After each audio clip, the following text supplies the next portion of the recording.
Olá pessoal, tudo bem? Rapidinho, né? Já voltamos à nossa primeira aula. Foi um pouquinho mais extensa, a gente tinha uma apresentação para fazer, eu tinha que falar quem eu sou, né? E além de tudo, a gente fez aquela primeira dinâmica para você entender que uma mesma palavra no inglês, ela tem várias traduções que irão depender do contexto. Isso é muito poderoso.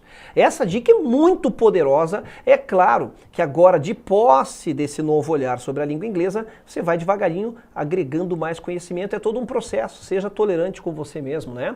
Você, ao final desse curso, vai perceber uma diferença abissal entre o que você sabia e as coisas novas que você vai saber, tá bom? Agora vamos lá. Na aula passada a gente vinha falando do quê? Vamos dar uma olhadinha? Vamos dar uma olhadinha? Ó, a gente vinha falando do seguinte, né? A gente vinha falando de personal pronouns, que são os pronomes pessoais, como o próprio nome já indicam pessoas. E eu tenho dois tipos, né? Eu tenho dois tipos. Eu tenho os pronomes sujeitos. A gente chamava de subject pronouns.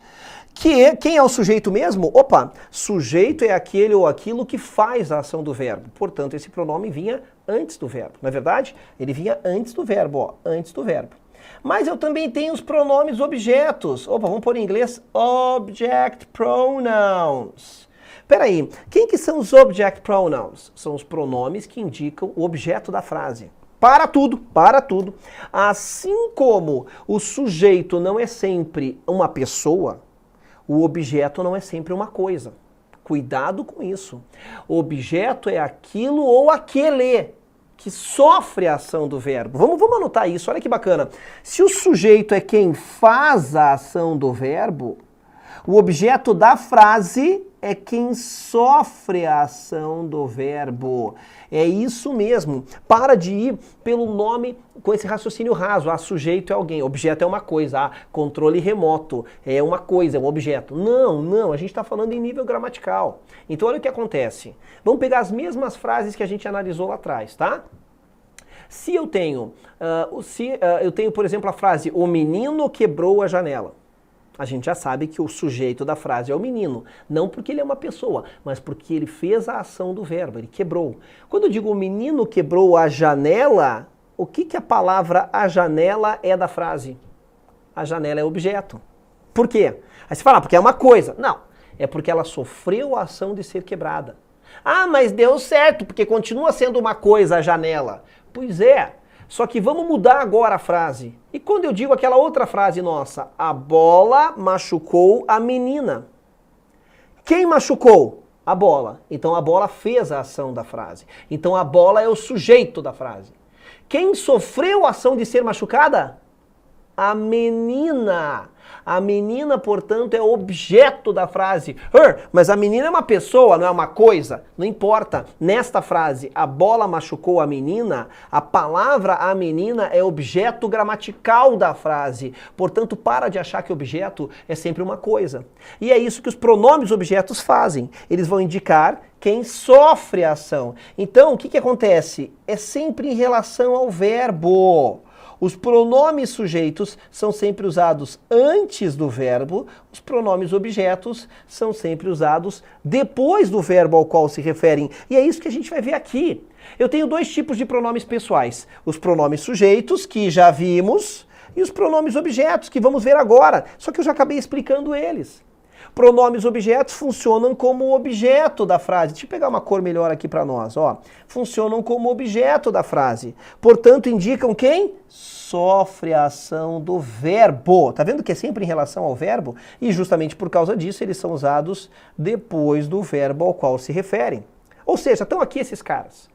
Na verdade, é como se eu pudesse colocar aquela outra tabela dos pronomes sujeitos aqui do lado. Eles se equivalem. O I equivale ao me, o you não mudou, o he, que era ele, equivale ao him, o she, que era ela, equivale ao her, o it não mudou, o nós, we, equivale ao us, como eu já disse, o you não mudou, e o they equivale ao, vamos pôr aqui de novo, ao them. Esses caras aqui são os pronomes sujeitos que a gente já estudou, tá? São os subjective pronouns. E eu ponho eles do ladinho assim para você entender essa relação de horizontalidade. Olha que moleza agora que ficou, visualmente falando. Se esses caras são usados antes do verbo ao qual se referem, esses caras são usados depois do verbo ao qual se referem, mas eles possuem exatamente a mesma tradução e o mesmo uso. Quer ver? Lembra que a gente falou que o he é usado para pessoa, ele masculino singular, mas pode ser usado para animal macho singular conhecido? Pois bem, tudo que a gente falou do he vale para o him. Lembra o she? O she era um monte de novidade. O she pode ser ela, pessoa, feminino singular, mas podia ser animal, fêmea, singular, conhecido, podia ser objeto no singular, podia ser embarcação, país. Lembra de tudo isso? Tudo que a gente falou pro she vale pro her. E para todos os outros. Eles têm a mesma tradução e os mesmos usos. Tá, então o que muda? Muda a posição em relação ao verbo. É isso que muda desses caras. E claro, muda o que eles indicam. Se os pronomes sujeitos levam o nome de sujeito, é porque eles indicam o sujeito da frase, ou seja, quem faz a ação. Se os pronomes objetos levam o nome de objeto, é porque eles indicam quem sofre a ação. É isso.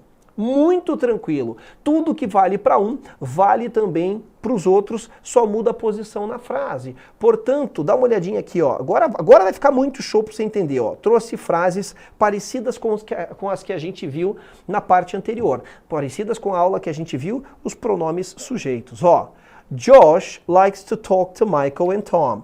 O que essa frase está dizendo? Ela está dizendo que o Josh gosta de falar com o Michael e o Tom. Bom, primeiro eu quero saber que pronome eu posso usar para substituir Michael e Tom, agora que isso aqui está depois do verbo. Está aqui meu verbo, está aqui meu verbo, está aqui o verbo, está aqui o verbo. Agora você veja que eu deixei setinhas, ó, setinhas, ó, para tudo aquilo que eu quero substituir por um pronome, mas que está vindo o quê? Depois do verbo, ó, depois do verbo. Então, o que eu vou fazer?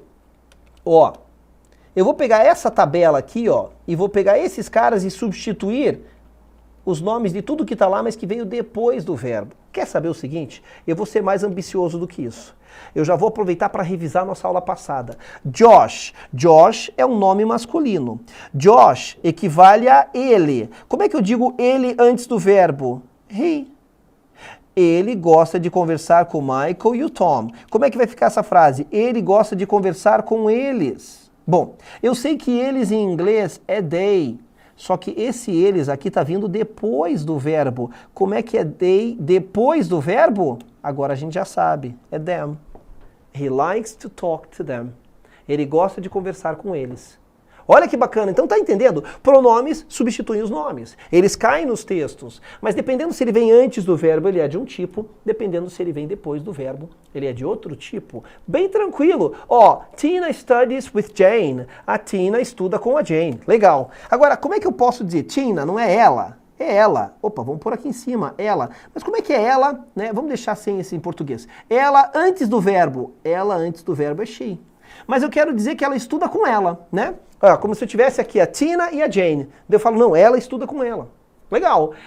Só que no inglês não é o mesmo pronome. O ela que vem antes do verbo é diferente do ela que vem depois do verbo. O pronome she é usado antes do verbo. Depois do verbo ele fica her, que a gente viu na tabelinha. Só você voltar no vídeo um pouquinho, você vai ver she studies with her, que a tradução ficaria ela estuda com ela. Né? No português a gente põe ela dos dois lados da frase. Olha que legal. Aqui outra frase. Steve lives with Lisa and I. O Steve mora com a Lisa e eu. Opa, beleza, né? Então, Steve não é ele? Esse pronome aqui, ó, não equivale a ele? Como é que é ele antes do verbo? Já estudamos, é he. E como é que eu diria? Ele estuda com a Lisa e eu. Ó, eu aqui, I. A Lisa e eu formam um bloco. Formam o bloco nós. Opa, já sei que nós é we. Beleza. Só que esse nós aqui tá depois do verbo. E depois do verbo eu não posso usar o we. Eu uso um equivalente dele que é us. E aí a minha frase ficaria he lives with us. Ele mora ele mora conosco, com nós, né? Com nós. Ele mora com nós. Não é nada disso. Tem coisa mais jacu que um cara velho que nem eu. Gente, eu não falei pra vocês, tá? Eu tenho 41 anos. Aliás, esse ano eu faço 42. Coisa mais jacu, e a gente querendo parecer descolado, né? Tudo bem, eu vou ficar na minha. Então olha só, quando eu digo ele, porque no inglês não existe essa coisa de me, mim, comigo, te, ti, contigo, conosco, convosco. É como se fosse o com nós mesmo, tá? Então por isso que eu fiz essa brincadeira aqui. Mas olha como agora você está entendendo a matéria. E por fim, eu tenho a frase que diz que o John e o Bob, é a mesma frase que a gente viu lá antes. O John e o Bob usam o computador para estudar. Tudo bem. Tá ali o verbo usar. Eu já sei que John e Bob são dois nomes masculinos, são eles. E eles, antes do verbo, é o pronome they. Então eu poderia trocar esses nomes por they.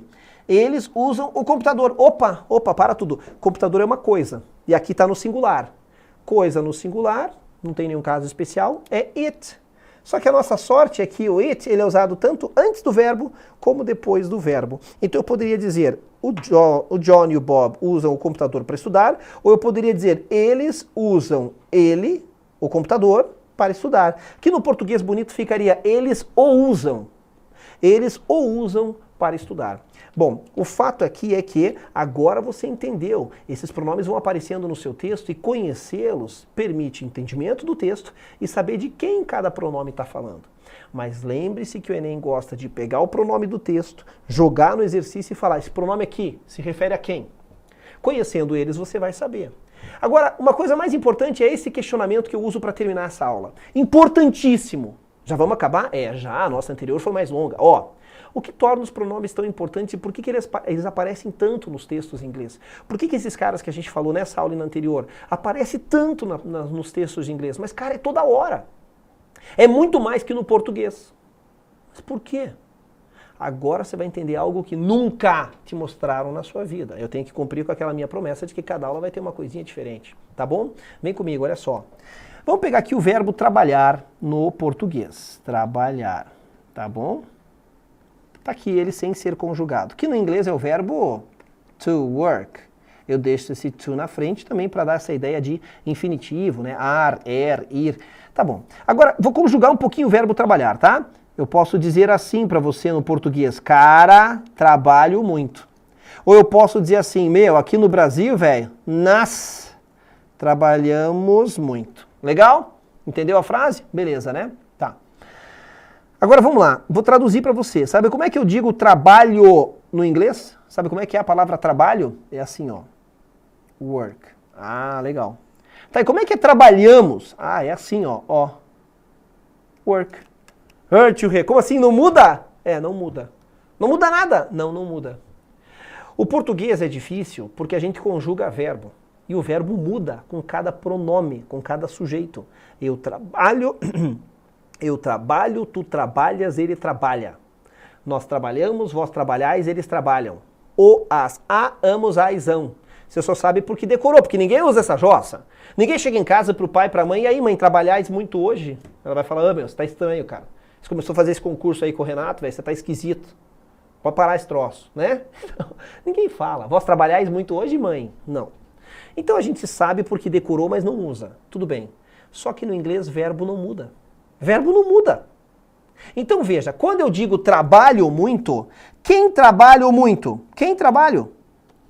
Eu trabalho. Só que como o verbo muda, na hora que eu conjugo ele, da maneira que ele é flexionado, ele já está me dizendo de quem ele está falando. Trabalho, só pode ser eu o sujeito, né? O próprio verbo já tem dentro dele a ideia do sujeito. Quando eu digo, velho, trabalhamos muito aqui no Brasil. Tá, quem trabalhamos muito? Nós! O jeito que o verbo é alterado já me denuncia, já me entrega quem é o sujeito. Então, eu não preciso necessariamente dizer nós trabalhamos muito aqui no Brasil. Não, trabalhamos muito já indica nós. Mas como no inglês o verbo não muda, se eu não colocar na frente dele um pronome, eu não sei de quem esse verbo está falando. Qual é a tradução desse work? É trabalho? É trabalhamos? É trabalham? É trabalha? Não sei. Agora, quando eu coloco aqui, olha o eu ali, I work. Ah, bom, agora eu já sei traduzir o verbo.